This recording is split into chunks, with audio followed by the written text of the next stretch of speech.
This is Kelly Noack. I'm interviewing Janet Tyler at 5734 39th Street. It's June 22nd, 2012 at 1 p.m.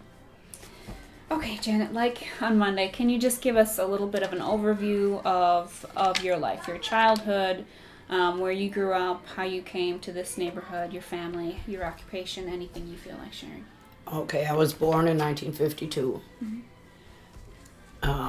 Born in Milwaukee at Deaconess Hospital. My father and the family built the house that my dad owns, and they moved in 51 while my mom was pregnant with me.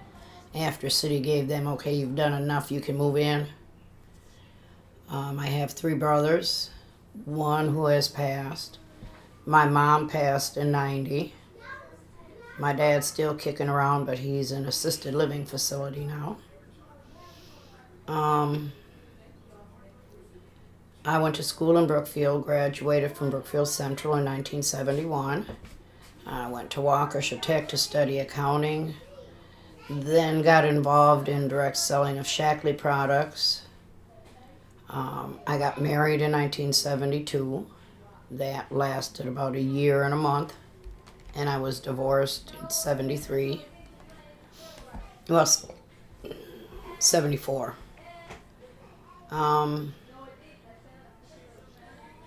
I've done office work, accounts receivable clerk, accounts payable clerk. Then I went to work for Pabst in 1975. My last day of work was at December 1995. I went to school to finish my accounting degree that I started in the 70s. And after the first year, I found out that the new requirement to become a CPA means you'd have to go to school to earn a master's degree. And then you can sit for your CPA exam. And I had not completed 4 years yet. So I found a job in a doctor's office and worked for Dr. Jefferson Kalimlim from 1999 until 2001 when I quit. I didn't find another job until February of 2002. Let's see. In April of 2000, my husband killed himself and our oldest granddaughter by driving himself into Lake Michigan the day they dedicated the Vietnam War Memorial downtown. So we bought the house and moved in 98. We're just getting ready to start doing things like put a new roof on, do some changes. Yeah. And with his death, that kind of threw everything out the window. It took almost a whole year for the VA to decide that his suicide was service-connected to his 100% post-traumatic stress disorder disability, which meant the last check they sent me, they took back, and it took me until December to get any kind of money from the VA that year. Good thing I had a job.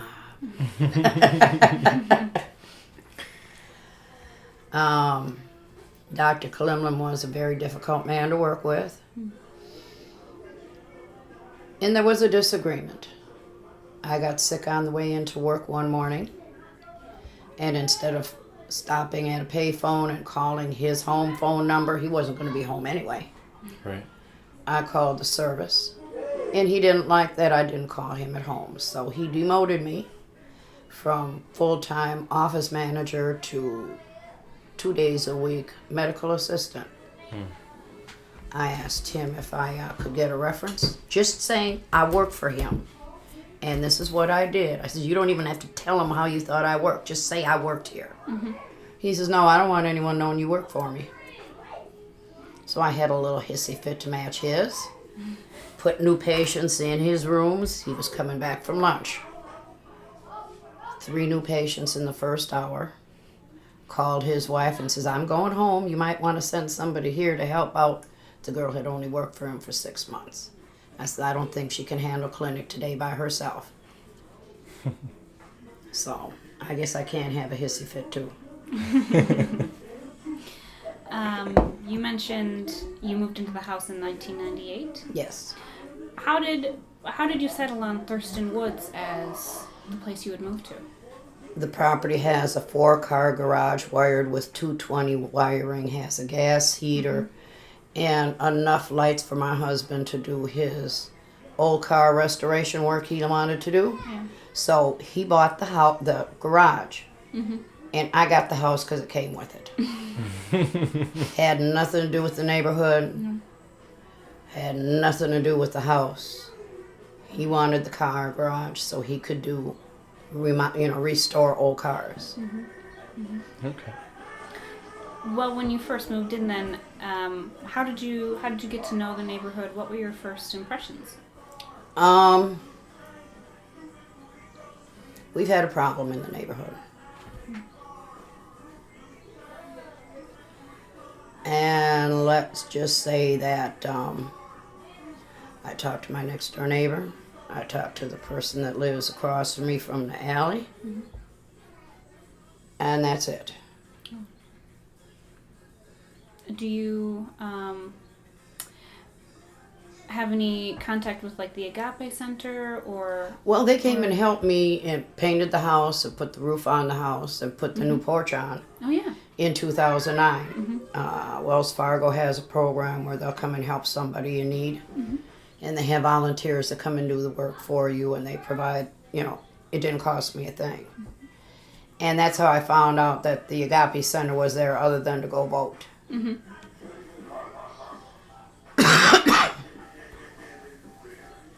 And I know it's there, but I don't know, it's kind of far for me to walk, Yeah, I suppose it is. especially in the wintertime. So other than going to vote and a couple other things they have that I can get away over to it, I'm not doing too much over there. And I don't know if it's because of the training my husband gave us, but we do what we have to do. I live here, but that's about it. Mm-hmm. If I get a job, I'll go do that. Okay. Do my shopping. And I don't know, the neighbors aren't all that friendly. And the ones that are still here that were here then don't know if I'm as crazy as my husband was, in their opinion. So do you go then outside the neighborhood to do like grocery shopping and things like that? I go over to Silvernail and shop at Save a Lot because Oh, okay. the money I get from the VA, I'm lucky if I've got $10 left over at the end of the month. Mm-hmm. So I really don't go anywhere except to do my grocery shopping. If I can get one of my sons to get me there.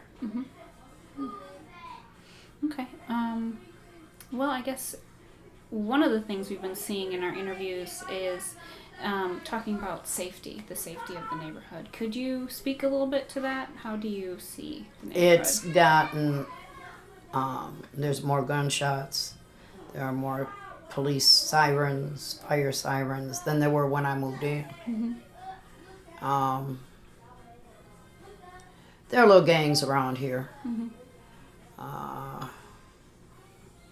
There are some teens and young 20-year-olds that have taken to doing whatever they do in the street. Mm-hmm. So it's not as nice as it used to be. It's not as quiet as it used to be. Mm-hmm. A lot of cars ripping and running. But that could be because the neighborhood's growing up too. Mm-hmm. The children that were here when I moved in, they're either grown and out and moved away, or the ones that have come with younger kids and are still here. The kids are now older, so I know there are more teens in the neighborhood than there were when we moved in here. Mm-hmm. There were younger kids here when I moved in. Mm-hmm. So it's constantly changing, and something I didn't know when we moved here, and it was a shock to me that someone would live in a house and pay rent for it. Why would you live in a house and not own it? Mm-hmm. And I was told that 90% of the units in this area are tenants. not owner occupied, and that shocked me. I still don't get it. I don't understand why people pay $700 a month rent for a 1-bedroom apartment. I don't get it. So was it was that way when you first moved in as well? Or? Quiet. I don't know if the rents were expensive. I know we used to live on Holton Street between North Avenue and Meineke.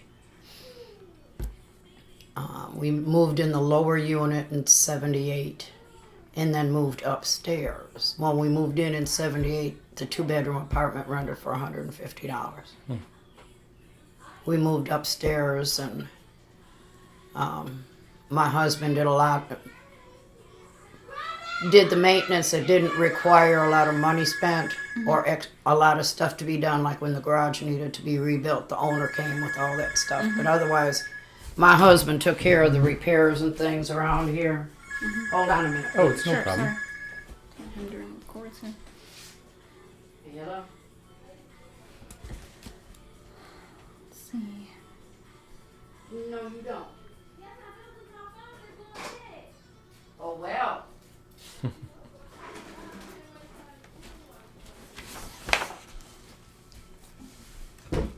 What was I saying? Oh, he did the maintenance on the building. And when we moved upstairs, we stripped the floors and refinished them and did the painting and got money off the rent. And when he sold the place in 92, I went up to $250 for a 2-bedroom apartment. Wow. Which I was okay with, as we pay the utilities. Mm-hmm. Why charge so much? Yeah. Now that I see what water bills are, I could see why, some of the rents are up there because water's expensive. So, we moved from Holton to here. And so when you moved in this neighborhood, were a lot of your neighbors owners that you knew of, or were a lot of them renters? That's what I was told when we moved in by the lady that lives next door now, Mary. So in 1996, Because she asked me if we were renting. I said, no, we own it. Why would you think I'm renting the house? She says, because 90% of the people around here are renting. The owners don't live here anymore. They moved out. They're not in Milwaukee anymore. This is all income property around here. She says, very few of us owners still live here. So we moved in next to the most senior member of the neighborhood by means of years lived here. Yeah. And Were they, or was her husband rather, a war veteran? Was that? he might have been a war veteran. Jose, I'm not sure. I would assume he was. Because people my age and older, most of them had been servicemen. They didn't get rid of the draft till 73. So if a man's my age or older, I'm just assuming he was in. Because they had to go in. My husband was something else.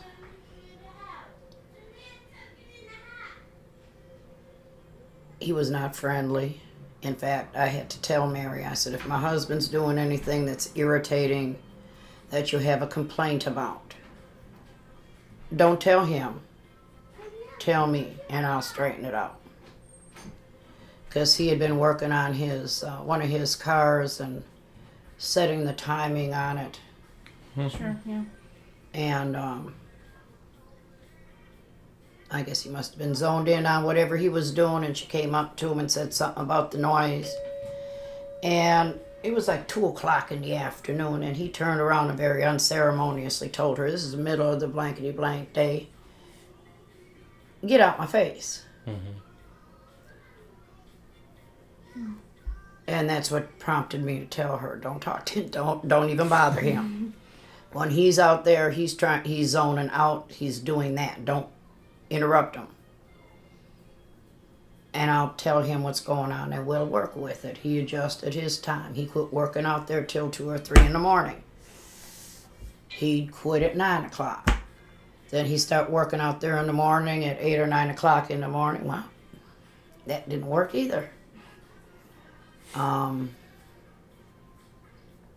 see, summer of 98, he posted flyers around that the Black Drag Racers of Milwaukee were having this big meet on this weekend down at Union Grove, and call this number to get tickets and whatever. And he finished putting together his 1956 Power Glide Chevy wagon. Now, that Chevy wagon did a quarter mile in 60 seconds. Oh. Okay? So, it was a fast car. My husband showed off a little bit. Every time he pulled a car out of the garage, the police came to give him a ticket. Reckless endangerment. Not just speeding, reckless endangerment.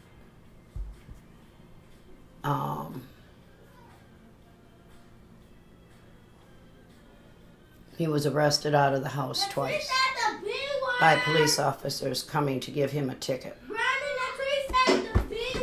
Michael, hush it up.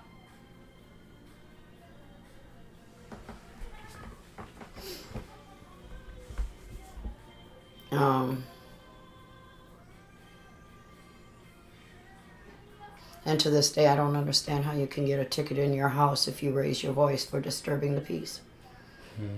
When you're calling your spouse to come up out of the basement. So the police came to arrest him, give him a ticket.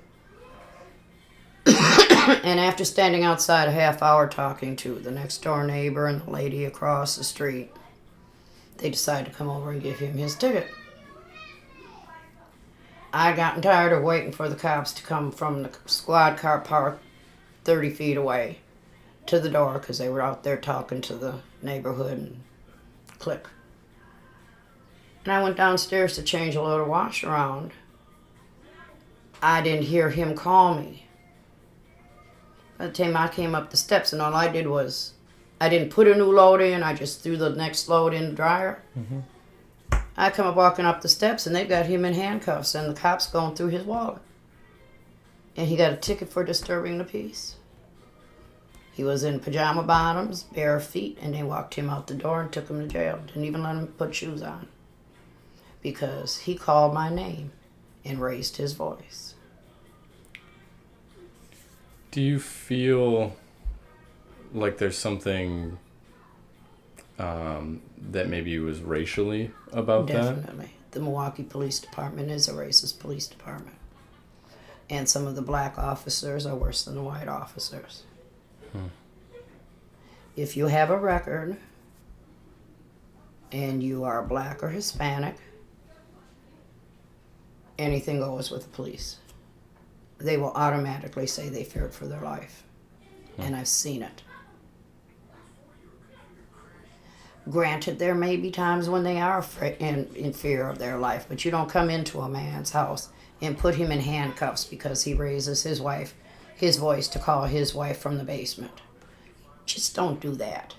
That's not disturbing the peace. So, they did that the second. Okay, that happened the second year in 99. The first year, I was up here and he didn't have to holler for me, but he didn't want to be arrested without somebody seeing what was going on.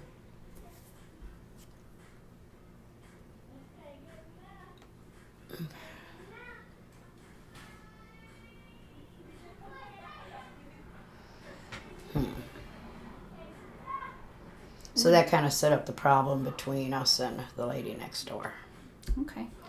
Can I return to the subject of your kids? Okay. When you moved into the neighborhood, about how old were they? Let's see, William was 19.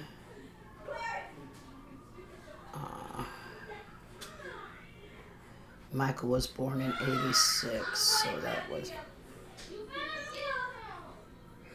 96, 10, Michael was 12 and Chris was 10. Did they go to school in the area here, or did they go outside? Chris went to, I said Hawthorne Glen over there off of Good Hope and Green Tree or whatever that is over there. Sure. Mm-hmm. Let me go see what he's crying about. No problem.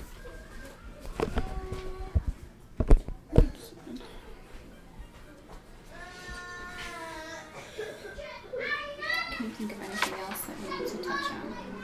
We can talk about kids and education in the neighborhood. Mm-hmm. We could touch on religion, maybe. Religion, and then maybe push the race thing just a little further. No? She seems very uncomfortable, especially to talking about her husband. I would. Yeah, I mean, as far as, yeah, agreed. Oops, sorry guys. Watch out for the cord. Okay, just step over. Yep. Thank There you. you are. Good job.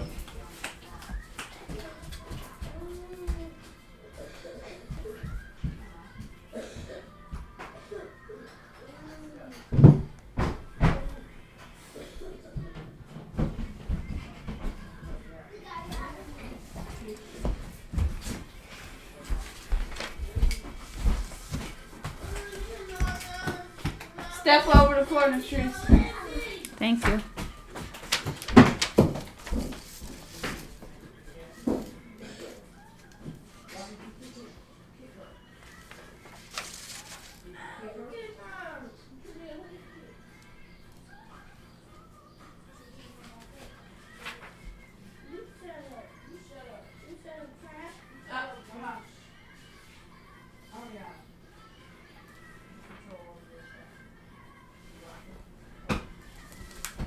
Just gonna unplug the scanner for while we don't need it.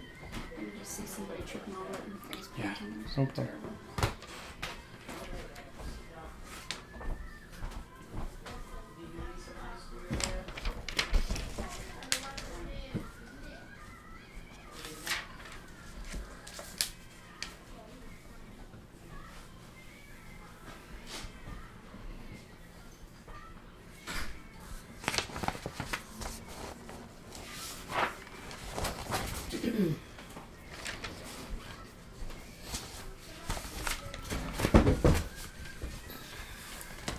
Okay. Well, we were just talking about education, schools in the area. He said, The youngest went over to Hawthorne, and then he went to Bell. Mhm. And then he went to Custer. And then he finished up at MATC, because after his dad died, he just kind of quit participating in school. He went every day, oh, participated in class he wanted to. But if he wasn't interested or if he was tired or whatever, he'd sleep at school. He never skipped a day of school. But he just didn't do anything. That's my aggressive, passive-aggressive action of my youngest. Let's see. Michael went from Palmer to Lincoln Middle School.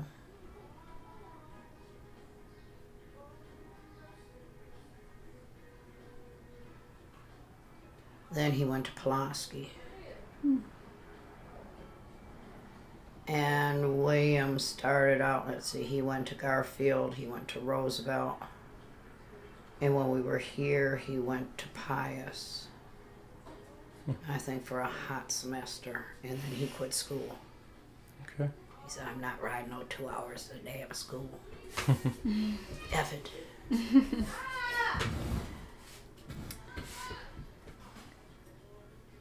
So And when they get that age, there really isn't anything you can do because it's against a lot of time up and throw them in a room or beat the hell out of them or, you know, whatever. If they refuse to, there's really not a whole lot you can do. Sure. Was there any? So you mentioned when you were here that one of your children went to Pius. At Pulaski. Pulaski. Okay. While living here, they were bused to Pulaski on the south side? Is that No, right? he was given bus tickets to ride the city bus because he was a high school student. He's supposed to Okay. be a big boy and can get on the city bus. Okay. But Mama was a little messed up after Daddy died. Sure. And he had the conversation skills his daddy did. So since I was only working about a mile away from Pulaski, he says, "Ma, just drop me off." I had to be to work at 8 o'clock. He had to be to school at 8 o'clock, you know. Smart guy.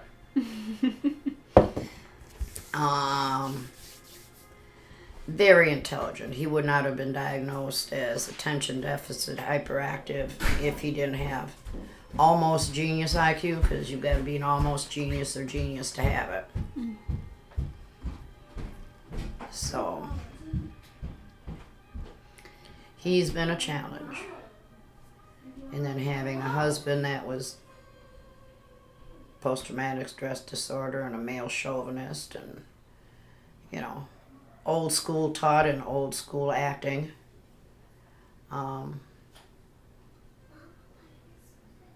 It's never been boring.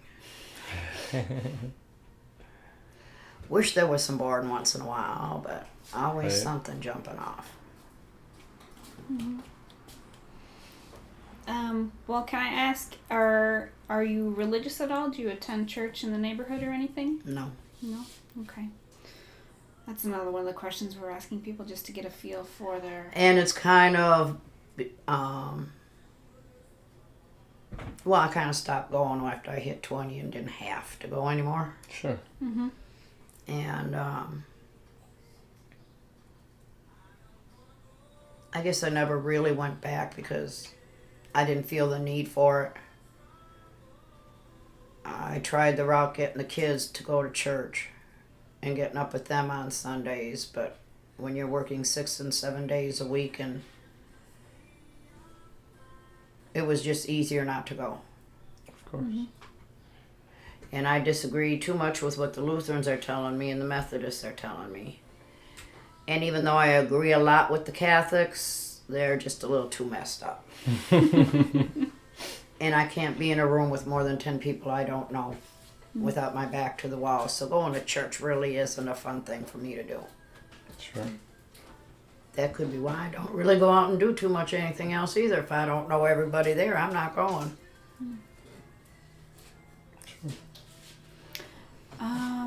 Let's see. Do you have any more questions that you can think of? Well, one thing that we've been doing is kind of coming back towards the end and just making sure we have a good feeling for you and your family. And I don't know if you want to just tell us maybe a little bit more about your childhood in Brookfield or anything about your parents that might help us understand you and your life that brought you here. My dad was a sheet metal worker. Retired when he was 65. Who's ringing the doorbell? I'm upstairs. There's not I was a Girl Scout from the 2nd grade through senior year. Went to Mexico with the Girl Scouts. Oh, yeah. It's Keith. It's who? Excuse me. No problem.